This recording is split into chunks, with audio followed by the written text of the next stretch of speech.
Señoras, señores,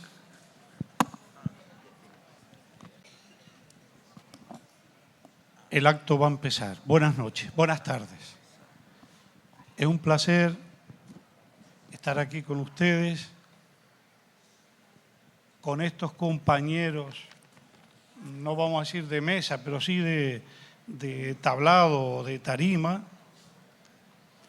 Vamos a hablar de un tema precioso porque tiene que ver con la filología, por supuesto, en primer lugar, pero tiene que ver también con la historia, tiene que ver con la etnografía, con la antropología. Vamos a hablar de esas confluencias que no son mágicas porque son simplemente reales como la vida misma, entre las hablas en América Latina y las de Canarias. Especialmente Venezuela, vamos a centrarnos en Venezuela, obviamente. Este es el contexto. Y además no puede haber un contexto mejor que hablar de esos vínculos entre Venezuela y Canarias con el tema de las hablas, el vocabulario, los giros, porque hay mucho, no solo el vocabulario, hasta la entonación. Hace años mi mujer y yo entrábamos a un museo en Madrid y un señor que era peninsular en la puerta nos dijo: ah, ustedes son venezolanos, ¿no? Y yo le dije: más o menos. Solo con la entonación ya nos había pillado. Bueno, entonces voy a hacer una rápida presentación de cada uno de ellos. Es verdad que hay datos sobre ellos en la web o en el blog del festival, pero no está por demás. Seré breve.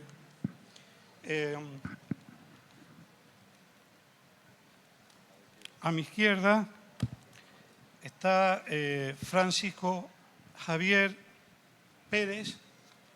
Francisco Javier Pérez, nacido en Caracas en el año 59, que es licenciado en Letras y doctor en Historia, ha sido profesor de la Universidad Católica Andrés Bello, investigador, director de investigaciones, maestro de maestros.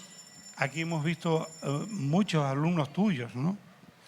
Que han venido como ponentes al festival.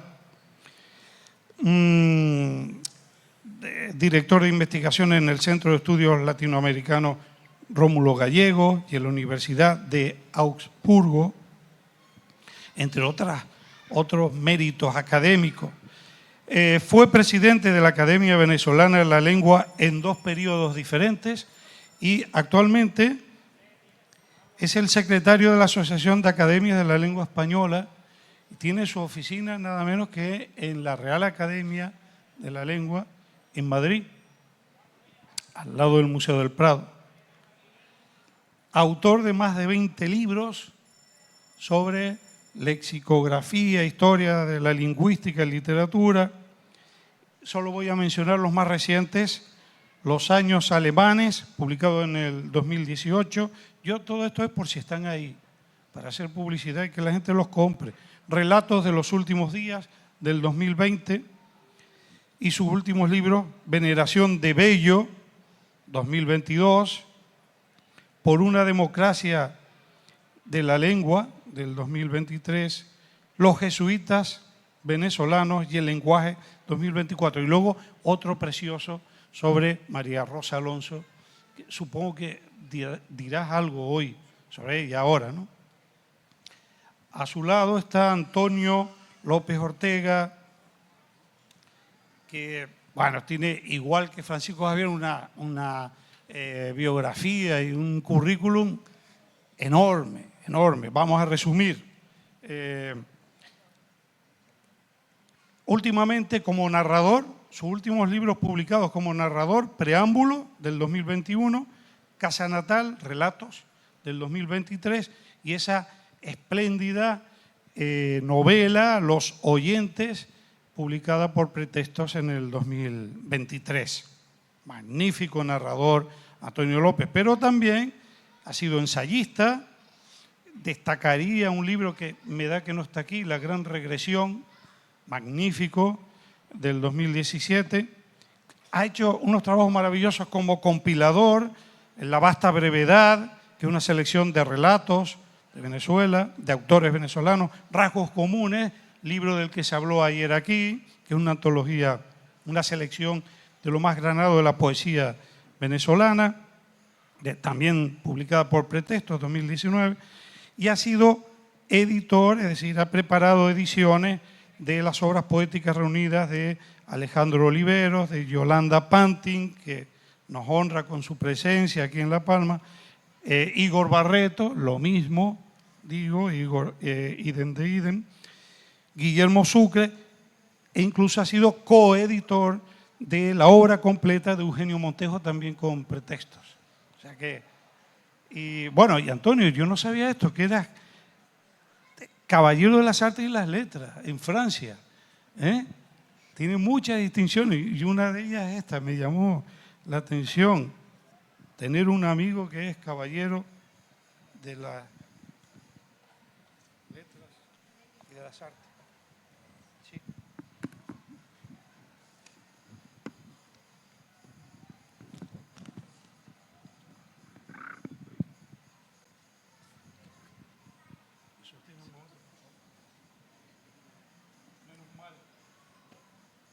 Y ahora recurro a la tecnología.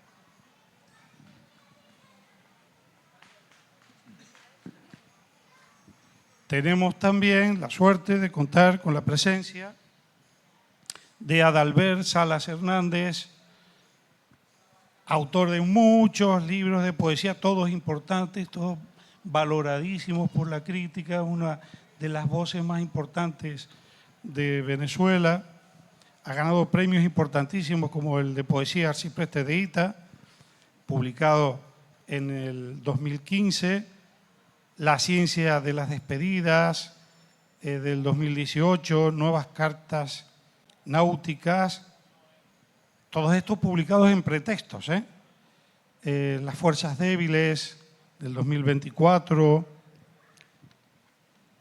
es ensayista, ha hecho un libro maravilloso sobre la grandiosa Clarice Lispector, El lugar de la poesía, Casi nada, Palabras sin dueño, variaciones sobre la traducción literaria, en fin, es que es enorme el currículum de Adalbert, que es un hombre tan joven, sin embargo, después nos tienes que explicar cómo hace, de dónde saca el tiempo para escribir tanto.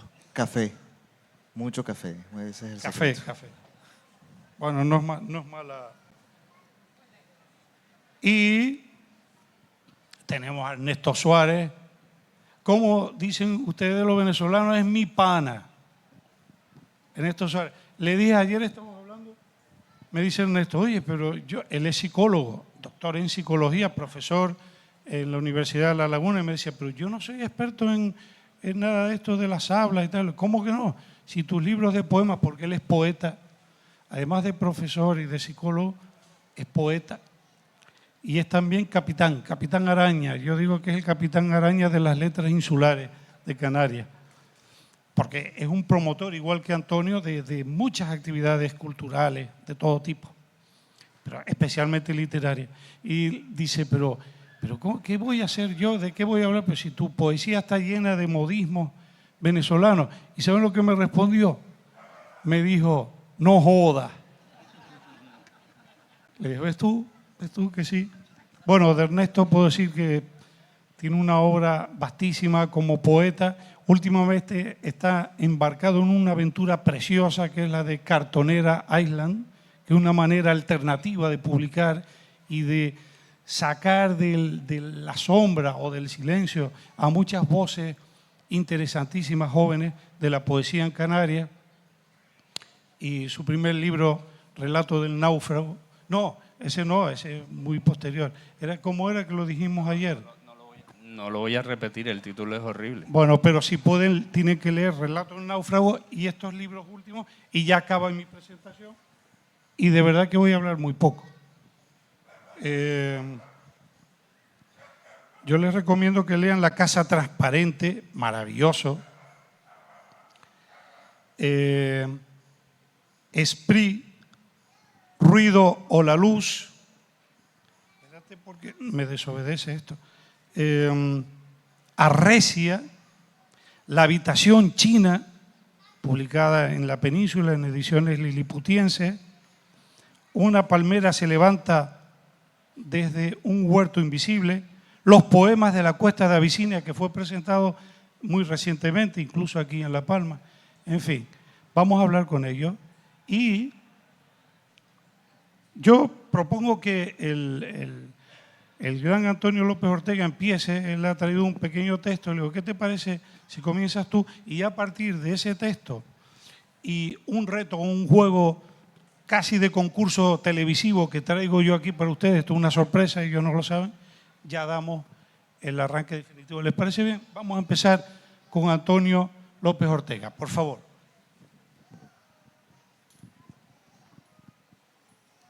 Muchísimas gracias.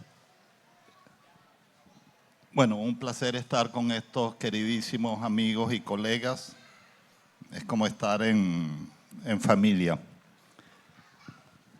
Voy a compartir un texto muy breve, no se preocupen.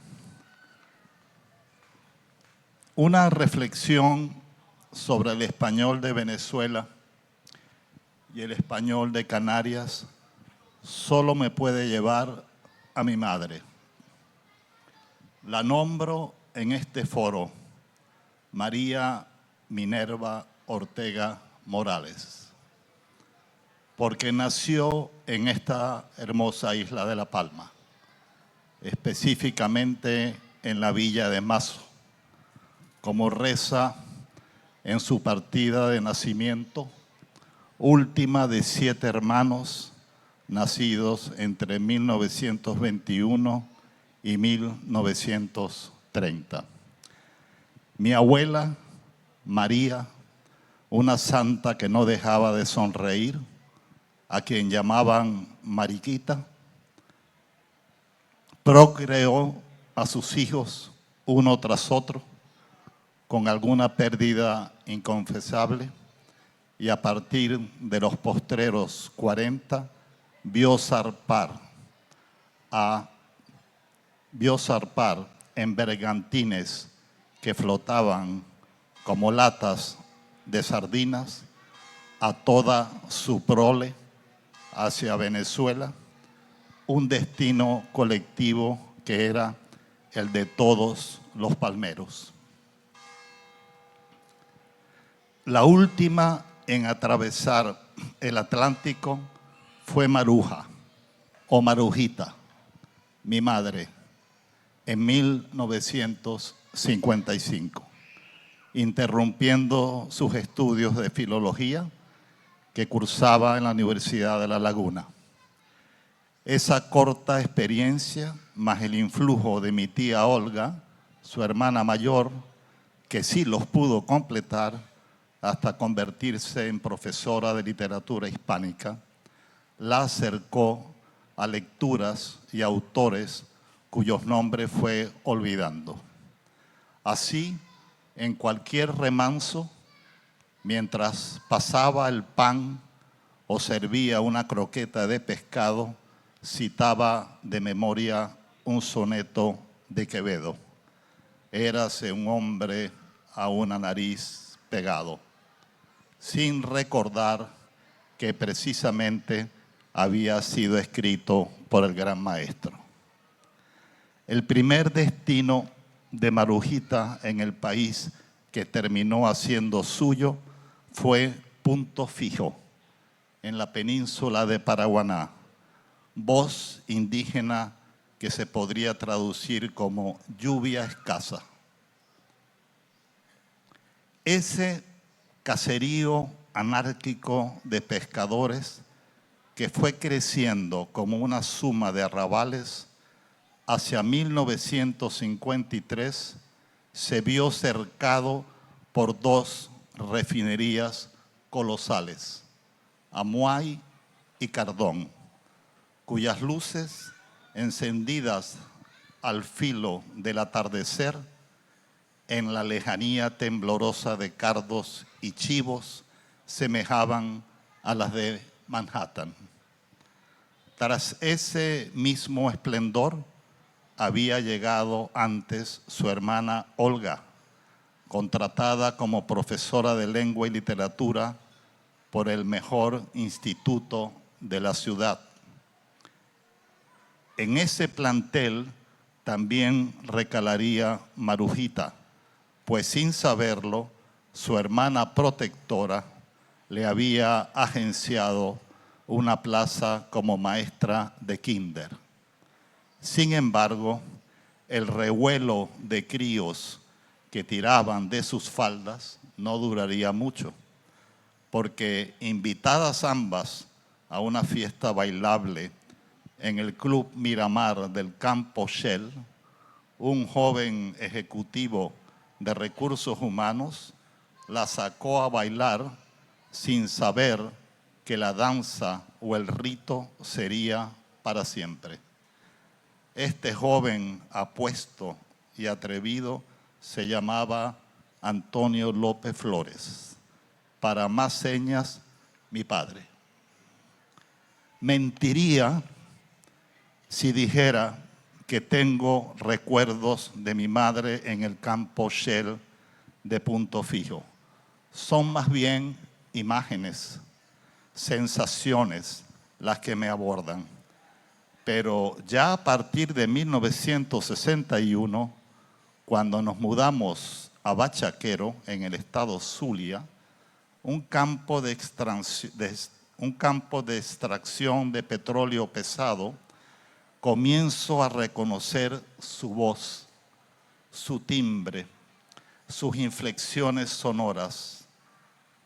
Es en una convivencia en la que era usual escuchar inglés, holandés, papiamento o español de acentos variados, el de mi madre se caracterizaba por una ondulación muy singular. Escucharla a diario, por ejemplo, cuando en cada desayuno repetía esta frase: un jugo de naranja abre las puertas del alma, me hacía soñar y creer en que las palabras eran más que artificios, que también eran compuertas que nos llevaban a mundos alternos. Que recitara poemas que no entendíamos, solo nos quedábamos con la música. Que apelara a adjetivos extraños, también nos decía que el lenguaje era un misterio. Los efectos por los demás no solo eran sonoros, sino también gráficos, porque la caligrafía de mi madre era un verdadero ejercicio de repostería.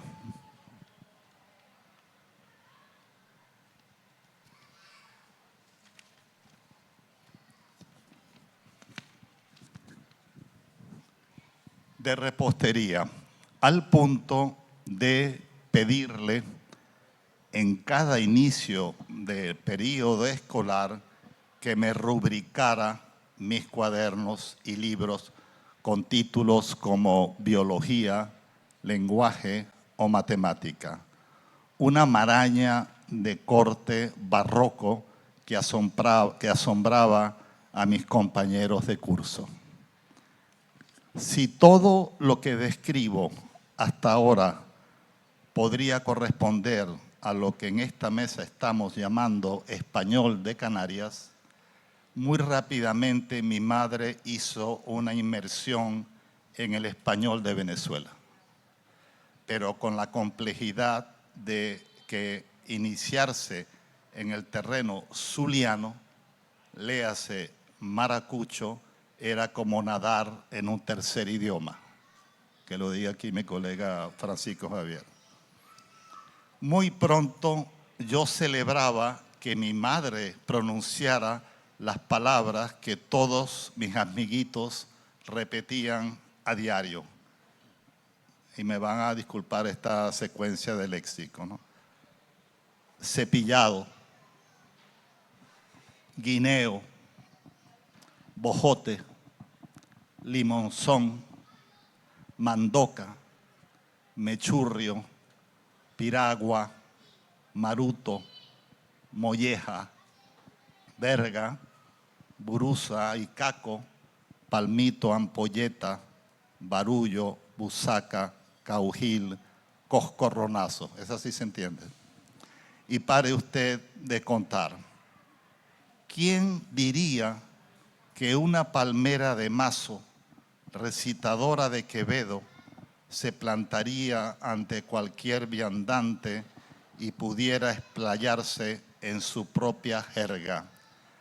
Recuerdo la escena de los piragüeros, marineros casi siempre obesos, con franelas estrechas que cruzaban el ancho lago de Maracaibo de este a oeste cargando manjares únicos. Regatear con ellos era casi una clase de esgrima,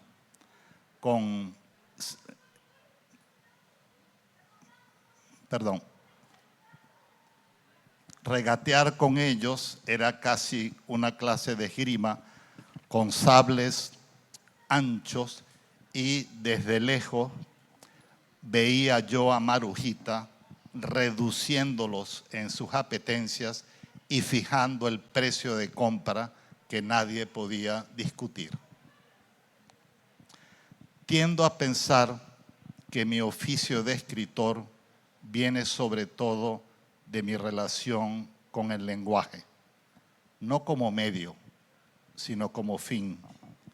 El lenguaje como extrañeza, sí, el lenguaje como revelación. Escucharlo, escribirlo, olerlo, tocarlo.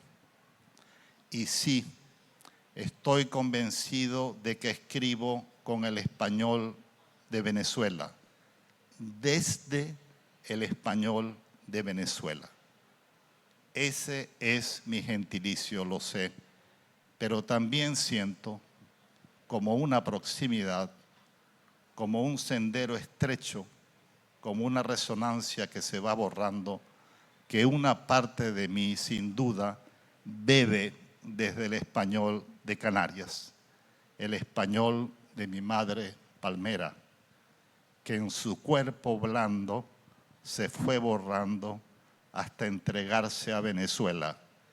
Ella no lo perdió, ella me lo dejó en las venas para que yo pudiera recordarla como hoy lo hago.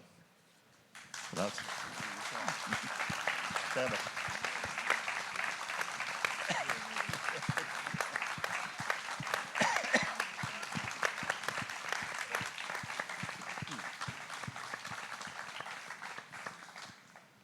Precioso. Bueno, deberíamos acabar aquí, Antonio. Mira lo que te digo. Deberíamos acabar, pero como estamos con el streaming y todas estas cosas, pero maravilloso. Gracias, Antonio, gracias por ese recuerdo extraordinario de una mujer extraordinaria, Marujita. Cuidado con las mujeres de La Palma, ¿eh? Cuidado con las mujeres de La Palma.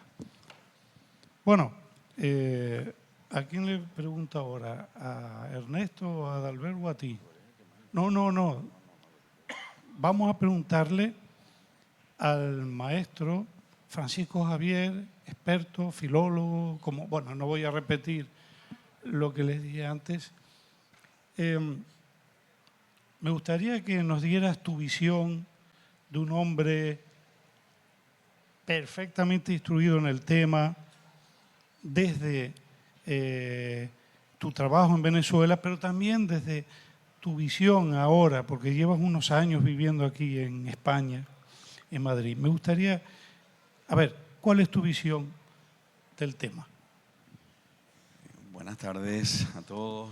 Gracias, Antonio, por ese texto tan precioso que también me serviría a mí, caparendo los nombres, y a muchos de nosotros. Yo soy un veterano de este festival, he venido 5 veces ya, de las 6 que han ocurrido y quiero agradecerlo. Acércate. ¿Se escucha esto? ¿Así? Quiero agradecerlo profundamente porque me permite una vez más volver a estar en contacto más directo con el español de Canarias, con el español de La Palma, pero de Canarias finalmente, que es también el español que yo, no sé si decir aprendí, porque no sabemos lo que aprendemos cuando somos muy pequeños, pero mi madre también, canaria, decía una cantidad de palabras que quedaban circunscritas al círculo familiar, porque después en la calle obviamente nadie las entendía. Y ella se conservó siempre, murió hace unos pocos años en Santa Cruz de Tenerife, era de Tenerife, se conservó siempre muy canaria, nunca quiso ser venezolana, estaba muy orgullosa de ser española y de ser canaria. Bueno, también era su derecho. Pero esas voces que yo entendía en la casa, que no podía repetir tampoco en la calle porque nadie me entendía, iban nutriendo mi propio español al mismo tiempo que yo aprendía el español de mi país, el español de Venezuela, o que aprendía, mejor dicho, español, porque no es que hablamos en cada uno de los lugares, hablamos una lengua rara, sino que hablamos todos español, salpicado, enriquecido con las voces de cada uno de nuestros lugares. Pero yo iba claramente desde pequeño como escindiendo esos dos espacios, el espacio del hablar canario en mi casa fundamentalmente, y el hablar canario con mi mamá y con mis tíos y con la gente de Canarias que estaban allí presentes. Y después con mis amigos en el colegio, con todo el mundo, el español de Venezuela, está claro. Y eso se lo he comentado como un tema de investigación que me parece interesantísimo a Dolores Corbella, que es mi gran amiga, mi lexicógrafa canaria más brillante que puede decirse. Le he dicho, hay que estudiar esas voces canarias que quedaron congeladas en el habla canaria de los que se fueron a Venezuela, que obviamente el español de Canarias aquí mismo siguió otros caminos, siguió cambiando, siguió evolucionando. Muchas de esas voces se mantienen, pero otras no. Y en cambio, y nos va a pasar a nosotros también, los venezolanos que estamos aquí en España, que esas palabras que creemos que son nuestras voces representativas del español de Venezuela, algún día nos van a decir, eso ya no se usa, eso ya no se dice en Venezuela. Entonces me interesaba esos fenómenos. Pero bueno, no quiero irme por otros caminos, porque son muchos los caminos que plantea esta tarima, vamos a decir así, no es una mesa, esta tarima. Pero lo que quiero simplemente destacar es que ha habido siempre un enriquecimiento recíproco entre el español de Canarias y de Venezuela, que yo lo fui percibiendo, bueno, mucho antes de ser profesor o lingüista o filólogo, como ustedes quieran llamarlo, en mi casa. Quizá mi mejor escuela lingüística fue mi casa, quizá la mejor escuela lingüística que todos tenemos en nuestra casa, pero no nos damos cuenta de eso sino después. Cuando llegamos a la universidad decimos, bueno, pues en la universidad aprendo cosas, pero es que ya yo lo aprendí en mi casa, escuchando a mis padres, escuchando a mis hermanos, escuchando a mis amigos, o en la calle. La mejor escuela es la calle siempre, para la lengua me refiero, y bueno, para todo. Entonces, quiero decir, ambas hablas, la de Canarias y la de Venezuela, siempre se han nutrido por razones históricas, por razones reales, estas que estamos hablando, de personas reales y con nombres y apellidos, como acaba de mencionarlo Antonio. Y fundamentalmente son tres fenómenos, y no quiero dar con esto una clase, por favor, ¿verdad? Esto no va de clase. Que son básicamente, primero, la coincidencia léxica. Todo esto lo han estudiado perfectamente Dolores Corbella, Cristóbal Corrales, los lexicógrafos canarios, que son brillantísimos todos. Lo estudió en La Palma el maestro Pérez Vidal, bueno, muchos otros.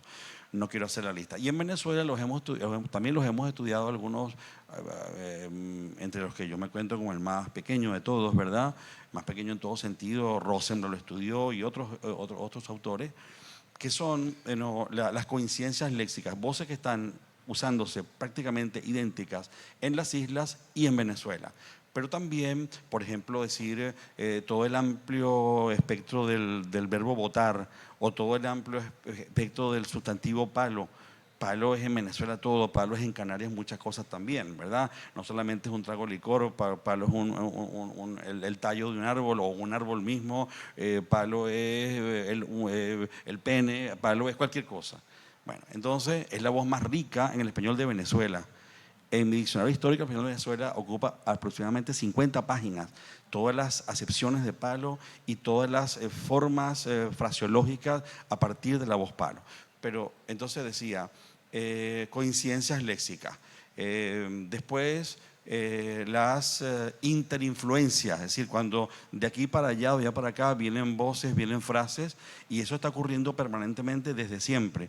Los canarios han estado en Venezuela desde el tiempo de la colonia, de la llamada colonia, ya no sé si se llama colonia, ha habido discusiones en torno al término, pero bueno, desde el tiempo de la colonia, para entendernos, los 3 siglos españoles o hispánicos, ha habido influencia, es decir, canarios que han ido a Venezuela y han dejado sus voces y que se han regresado, muchos de ellos a Canarias, y han traído voces de allá. Y ahora con este reciente éxodo de venezolanos en España y en las islas particularmente, el español de Canarias está siendo enriquecido, no digo nunca transformado para mal, sino al contrario, para bien, como nosotros también estamos siempre, nosotros me refiero a los venezolanos o el español de Venezuela, está siendo enriquecido siempre con voces de otros lugares, pero también del español de Canarias. Y el tercer elemento, entonces las interinfluencias van también, como decía Nelio, en pronunciaciones, en aspectos gramaticales, en léxico también. Y el último renglón que me interesa siempre destacar, he estudiado todos estos aspectos, ¿verdad?, es el de las apropiaciones léxicas. Y quiero detenerme en estos 5 segundos y le doy la palabra a mis queridísimos compañeros de mesa, en donde está Adalbert, que es uno de estos brillantes exalumnos míos que están hoy en este festival. Yo estoy felicísimo porque hay 4 luminarias en este festival que han sido mis alumnos: Adalbert, el más chiquito, Lena Yau, Juan Carlos Chirino y Carmen Verde. Y esto a mí me complace enormemente. Entonces digo, para no hacer esta historia más larga, las apropiaciones léxicas es un elemento más bien de índole científica o lexicográfica. Y pongo un ejemplo. En los diccionarios canarios del español de Canarias, que son muchos y muy importantes, pero cito sobre todo los diccionarios de Cristóbal Corrales y Dolores Corbella. Cuando uno busca el artículo arepa, que está perfectamente descrito, explicado de una manera preciosa, al final dice también en Venezuela. Entonces digo, qué cosa tan extraordinaria como el español de Venezuela ha calado tan profundamente en el estudio científico del español de Canarias, que termina siendo ya no una voz de origen venezolano, que es una voz comanagota, que significaba maíz, que significaba, y que obviamente está viva en el español de Venezuela y en muchos otros lugares, no solamente para el nombre de la arepa, sino para el nombre del aripo, ¿verdad?, que es el budare en el oriente de Venezuela, donde se hacen las arepas. Pero digo, poner la nota también en Venezuela, a mí me parece algo hermosísimo. Es toda una metáfora de esto que queremos comentar en esta tarima, que es cómo el español de Canarias y Venezuela se imbrican de manera tan estupenda que los lexicógrafos canarios consideran que la arepa en un diccionario del español de Canarias es, bueno, una palabra que también se usa en Venezuela. Entonces, bueno, con eso termino, pues.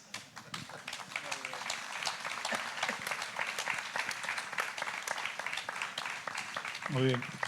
Bueno, Adalbert, ya que te acaba de nombrar tu maestro, ¿cómo ves tú este flujo, estas confluencias? ¿Tú lo has percibido como ciudadano venezolano, que ahí había un mundo canario en el habla de Venezuela, o no?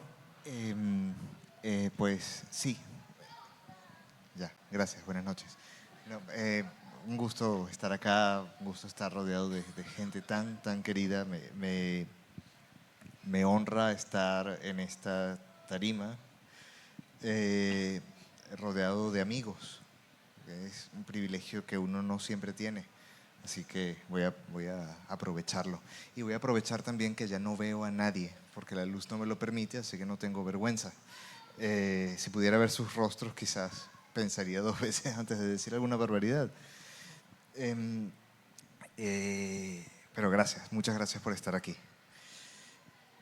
Son genuinamente mis amigos invisibles en este momento.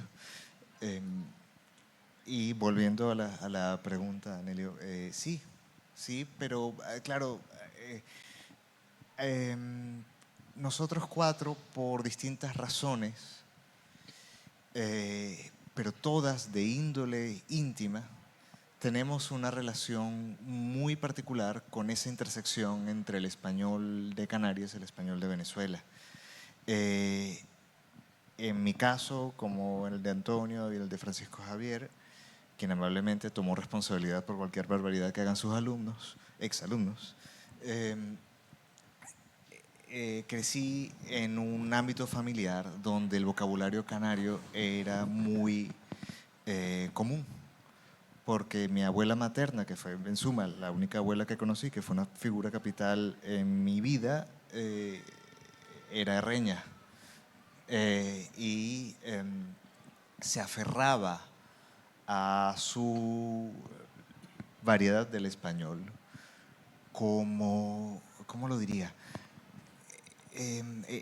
La había vuelto una parte integral de su identidad. Y claro, había, como muchos otros casos, había migrado también sus hermanos y primos, en fin, una familia extendida, grande. Y se reforzaban entre sí, ¿no? Y que generaban esas usuales comunidades más o menos cerradas de los migrantes. Y esto permitía que el acento y el vocabulario no se diluyeran, sino que más bien se mantuvieran allí, como una suerte de trinchera. Pero para mí esto supuso, y de nuevo, siento que me estoy haciendo eco de todo lo que se ha venido diciendo, eso supuso un encuentro con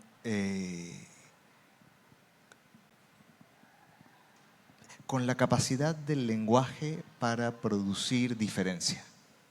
Porque lo que decía mi abuela no lo decía mi madre, ahorita sí lo dice porque ha estado mucho más tiempo acá, pero o no lo decía mi padre, o no lo decía mi hermana, no lo decían mis amigos, no lo decía yo. Era todo, era un universo, un microcosmos lingüístico al que yo tenía acceso y el cual podía entrar y salir a gusto, ¿no? Y eso me fue haciendo entender en la práctica que la lengua es, entre otras muchísimas cosas, una suerte de máquina fantástica para producir diferencias, ¿no? Que cada una de estas palabras, cuando que se las arreglaba para sobrevivir en un nuevo lugar y para medrar y para conseguir nuevos hablantes, o en mi caso nuevos oyentes, pero no las usaba mucho, de alguna manera estaba efectuando una suerte de pequeño milagro.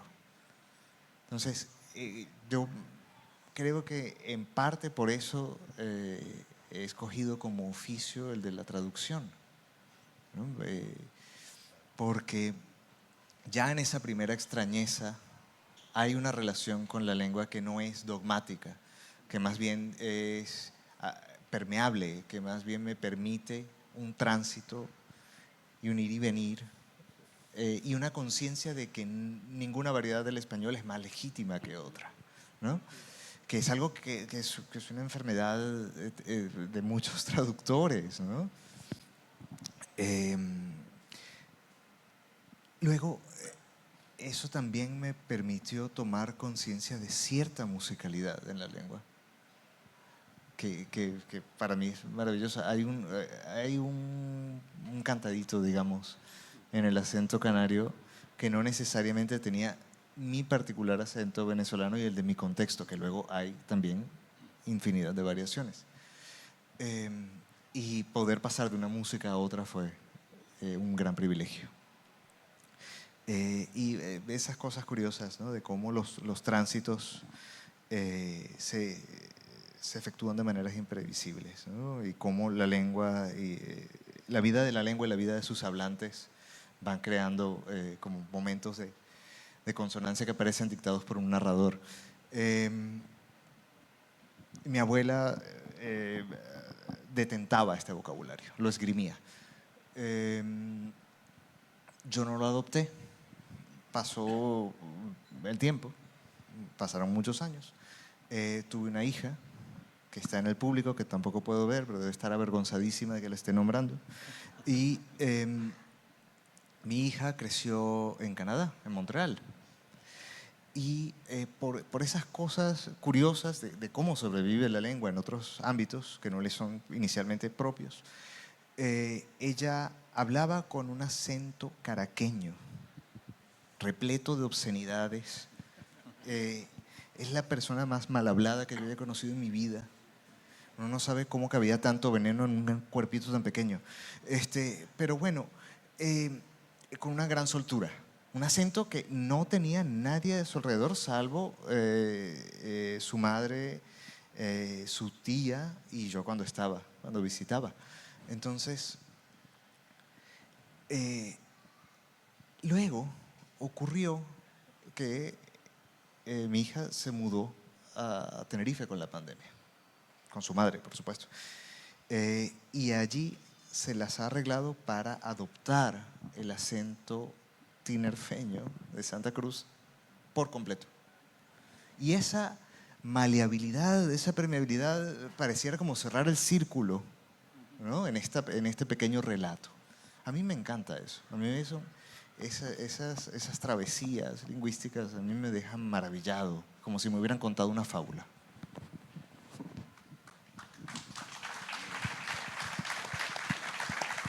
Muy bonita. Muy bonita la historia, desde luego. A ver, Ernesto, hiciste la tarea porque yo le pedí ayer, vete buscando en tus versos esas formas que yo he ido viendo y así me ahorraba yo el trabajo de buscarlas yo porque las busqué él, que es el autor. Pero yo no sé, tú me hiciste caso, estuviste buscando en tus versos. Bueno, de todas formas aquel no joda te delató. Has ido muchas veces a Venezuela y has tenido infinidad de ocasiones de comprobar esto de lo que estamos hablando hoy. Bueno, antes que nada agradecerles que estén ahí. Yo tampoco los veo, y no solo por los focos, sino que tengo cataratas y esas cosas ya de persona más mayor, solo más mayor. Muchas gracias, de verdad. Y es que yo soy el rarito aquí de la tarima, ¿no? Entonces, no, lo siento, no te hice caso. Voy a contar 3 cuentos, ¿vale? Que tienen que ver de alguna manera con esto. Yo nazco o me nacen en Tenerife, en Santa Cruz, pero me llevan al Sáhara con un mes de edad. Y íbamos y veníamos en la infancia, los veranos, a casa de mi abuela materna. En una de esas idas y venidas, somos 5 hermanos, una hermana y 4 hermanos. Después hablo de lo de mi hermana. Uno de mis hermanos, mi hermano Carlos, por alguna razón que no conozco, nunca conocí, se queda en la casa de mis abuelos, mientras que nosotros regresamos al Sáhara, mis otros hermanos y yo. Y mi hermano Carlos vuelve al Sáhara unos meses más tarde. El Sáhara tenía comunicación aérea cuando yo era niño con Tenerife una vez al día. Y cuando mi hermano Carlos se baja del avión, un Fokker bimotor, empieza a hablar, claro, llevábamos meses sin verlo, y de repente hay algo raro. Y me acuerdo perfectamente de preguntarle a mi padre, papá, ¿por qué Carlos habla tan raro? Y lo que sucedía es que en esos meses de más, mi hermano Carlos había fijado su acento canario, porque yo, de niño, hablaba con acento peninsular, ¿vale? Que no sé dónde quedó. Bueno, se me escapa de vez en cuando alguna, no tengo creo que no tengo un fraseo, un hablar canario cerrado para entendernos. Primera historia. Y era una rareza. Y así lo viví durante tiempo, hasta que mi hermano Carlos vuelve a cambiar el acento y adquiere de nuevo el acento. Íbamos y veníamos todos los veranos. Tiene que ver con esa flexibilidad, ¿no? De oído, ¿no?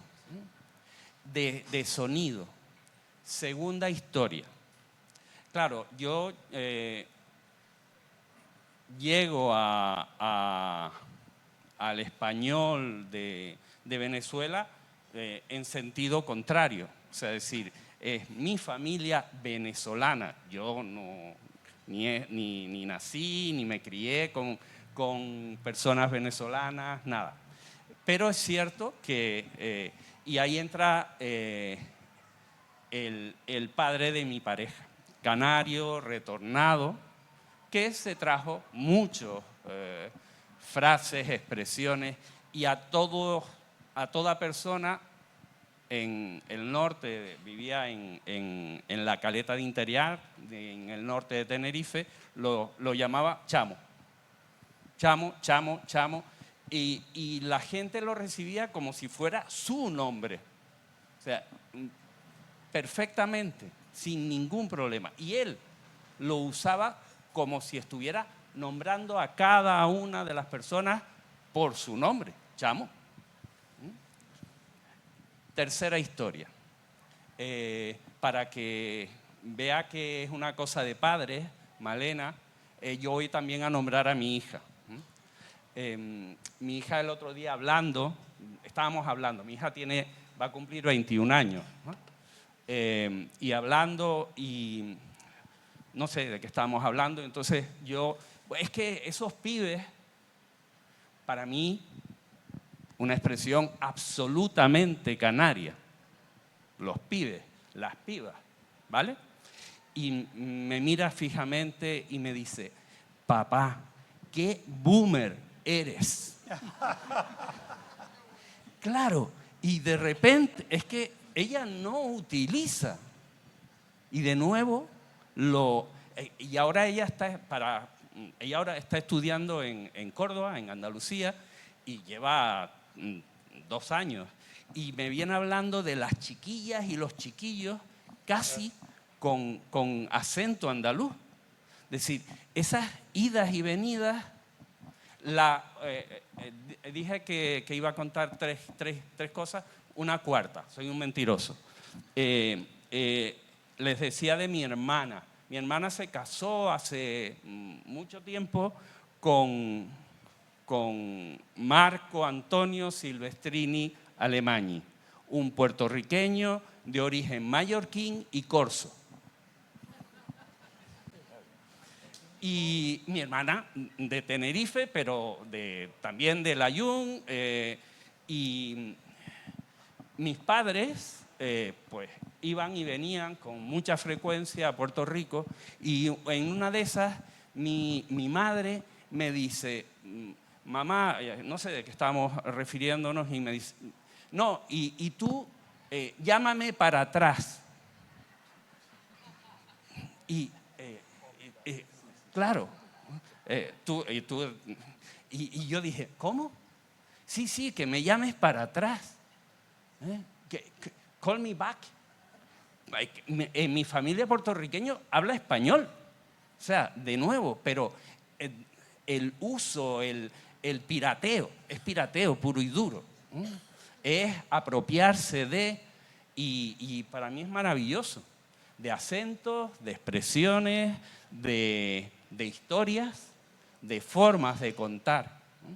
Eso, para mí es un tesoro, un regalo que me han hecho toda mi familia venezolana, puertorriqueña, canaria, ¿vale? Y bueno, creo que en esa estamos, y el tiempo Debo reconocer que lo de boomer me dolió, pero bueno. Me lo dice mi hija, ¿qué le voy a decir? Nada.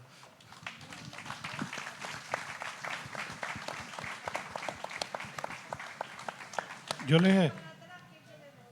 Eso. Llámame para atrás, ¿qué quiere decir? Ah, llámame de vuelta. Ah, pero fíjense cómo lo dice. Lo dice no, venezolano. Nosotros no decimos, nosotros cuando me refiero aquí, no decimos llámame de vuelta. ¿Cómo decimos? ¿Cómo decimos? Llámame otra vez. Llámame otra vez. Vuelve a llamarme. Vuelve a llamarme. Es que es fantástico. Pero lo del llámame para atrás es que es un regalo. Maravilloso. Bueno, vamos a ver. Antes de que nos indiquen que el tiempo se va agotando, yo les propongo un juego. Imagínense que estamos en un plató de... vamos a olvidarnos de la televisión. Estamos jugando en casa. Yo les propongo un juego. Yo tengo aquí, antes habló Francisco Javier, habló del trabajo de don Cristóbal Corrales, de Dolores Corbella. Ellos publicaron un tesoro léxico canario americano. Entonces yo sí hice mis deberes, Ernesto. Tú no, pero yo sí. Menos mal. Y esto es un trabajo magnífico, publicado en Las Palmas, es un tocho así. Yo hice una fotocopia, pues no iba a traer aquel mamotreto. Publicado en el año 2010. Aquí hay cientos de voces comunes con Venezuela, pero cientos, porque es un diccionario y ahí están todas, ¿no? Pero ellos tuvieron la gentileza de poner al final en un anexo, explicándolo o apuntando aquellas palabras comunes con Argentina, comunes con... Dale, fui buscando y me encontré Venezuela por la V al final, ¿no? Yo les voy a ir diciendo palabras y ustedes vamos a ver cómo andan. Estos son palabras comunes entre canarios y venezolanos. Huevón, por ejemplo, puede ser. Huevona. Tenemos arepa, que no la vamos a decir porque ya sabemos que también se utiliza en Venezuela. Vamos a ver. Voy a coger aquí alguna de... Afiebrarse. Repito, afiebrarse. Vamos a ver. Bueno, vamos a ver. Vamos a preguntarle aquí a nuestros invitados. A ver. No, sí, por supuesto. Yo no, aquí no rechazamos la opinión de ustedes. Si quieren, les preguntamos a ustedes. Vamos a ver. Para fiebre. ti, afiebrarse es tener fiebre. Claro, sí, tener fiebre. Y para ti, Es más bien contraer fiebre, como en la parte... pillar la fiebre. Sí, Cuando pillarla. empieza, Sí. se ha fiebrado usted, Sí. el niño se ha Estás fiebrado. estás... Sí. Ven.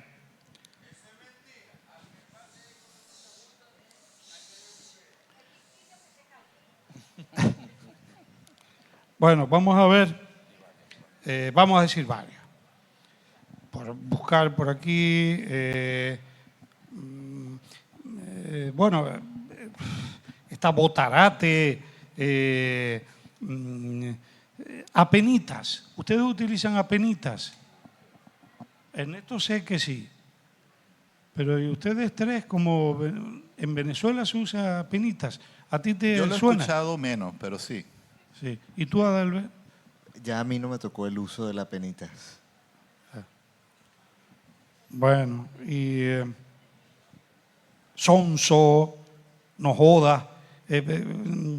Bueno, por supuesto está gofio. Allá se debería hacer un diccionario y también se utiliza en Canarias, ¿no? En Venezuela se dice gofio canario para distinguirlo justamente del gofio, que es un pequeño dulcito que yo no sé si lo siguen haciendo, se comía en el oriente del país, que era con harina de yuca en ese caso de yuca con papelón. decía un gofio, ¿verdad? Entonces, al gofio canario lo venden en los mercados con ese nombre, gofio canario, para distinguirlo del otro, que es la harina de trigo, de maíz tostada, etc. ¿Y desriscarse? ¿Lo utilizan en Venezuela o no? Porque el risco es una cosa muy canaria, ¿no? Muy de Canarias, pero no sé, en el llano no creo que vayan a utilizar Los Andes, en los desriscarse, Andes pero... venezolanos. ¿Y cambado? Pero ahí está, ¡Sio! estás haciendo trampa, Nelio. Estás haciendo trampa. Porque, claro, ellos son bilingües.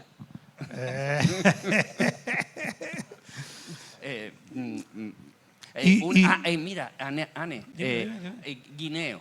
Guineo, está Guineo. aquí. Pero- La tengo. Guineo. ¿Un guineo?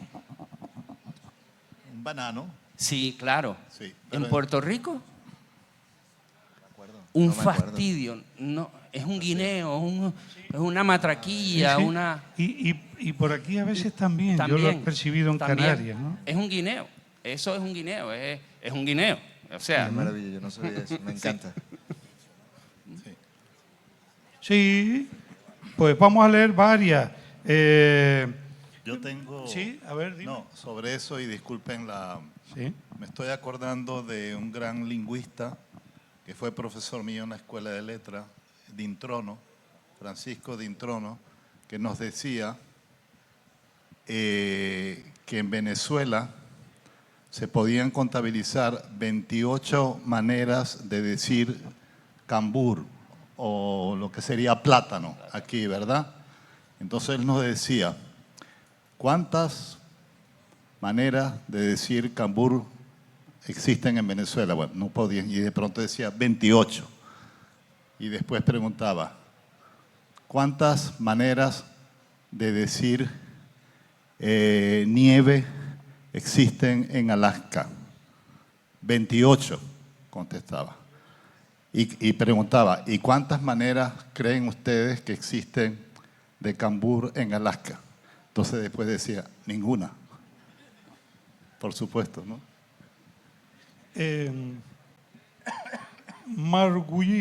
Margullo. Yo voy a decir varias y ustedes meten basa en lo que quieran, ¿vale? Sí. Margullo. Mira, lambucear. Sí, cómo no. Lambucear. Sí. Estoy buscándola aquí porque son... El ámbito del lambucio es muy frecuente en Venezuela, Sí. ¿verdad? Porque es eso, o sea, ser un lambucio es, bueno, no es bonito. No es es bonito, bonito, no es ¿verdad? bonito, sí. Ser un lambucio. Sí. Fotingo. Poco, se usa poco en Venezuela, no, Ah. casi no se usa, no. Fotingo es como un carrito, ¿verdad? Un carrito Es chiquitín. un coche. Un coche. Un coche Sí. no Un muy... fotingo medio desvencijado. Sí, funche. sí, claro. ¿Suena? Sí. Funche. También Esta se es una ve- palabra que tú la dices en la península y no No, tienen ni idea, ¿no? sí, el funche. Funche. Es que hay tantas aquí. Gaguear.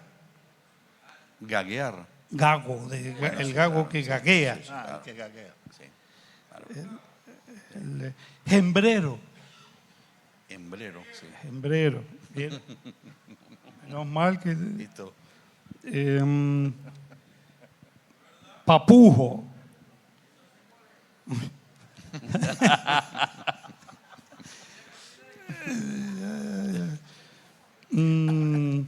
Rebenque. sí. Rebenque. Pero, ¿cómo, Rebenque es un látigo. cómo, Látigo. Rebenque es un látigo.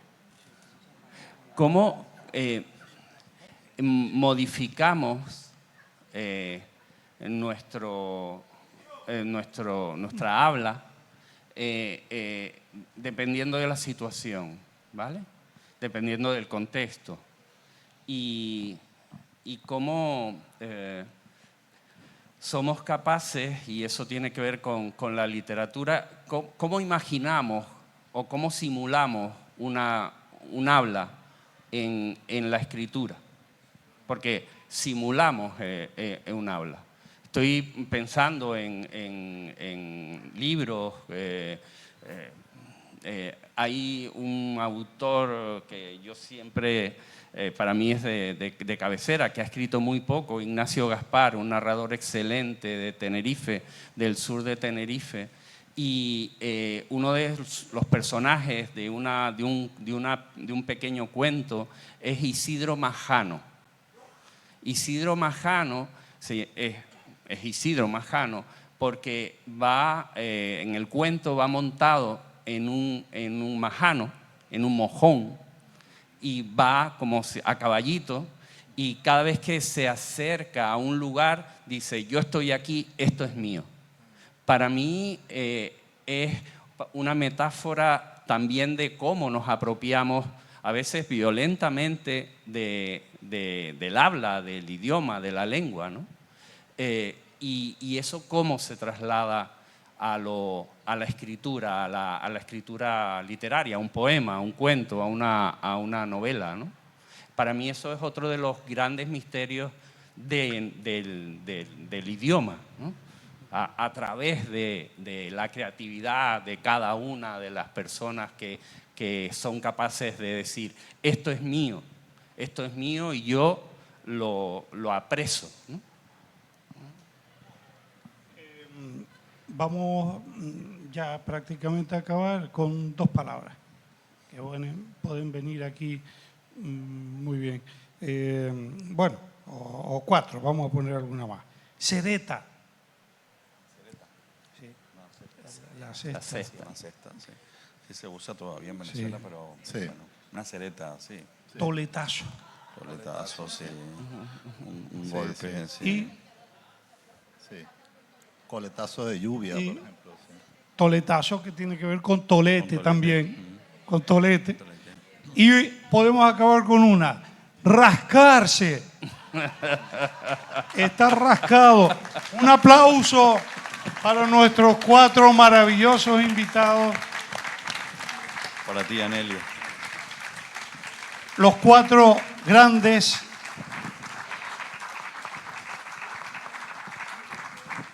escritores, grandes conocedores del misterio y de la magia del lenguaje, del pirateo, como dice Ernesto. Saben que mañana hay más actividades aquí, en esta maravillosa plaza. Saben que el festival está haciendo una gozada y podemos decir un éxito. Se está siguiendo mucho con el tema del streaming. Y saben que La Palma está encantada de tenerlos a ustedes aquí, a los venezolanos. Y sepan que los venezolanos están encantados de estar aquí con ustedes, con nosotros, la gente de La Palma. Un beso. Eso es.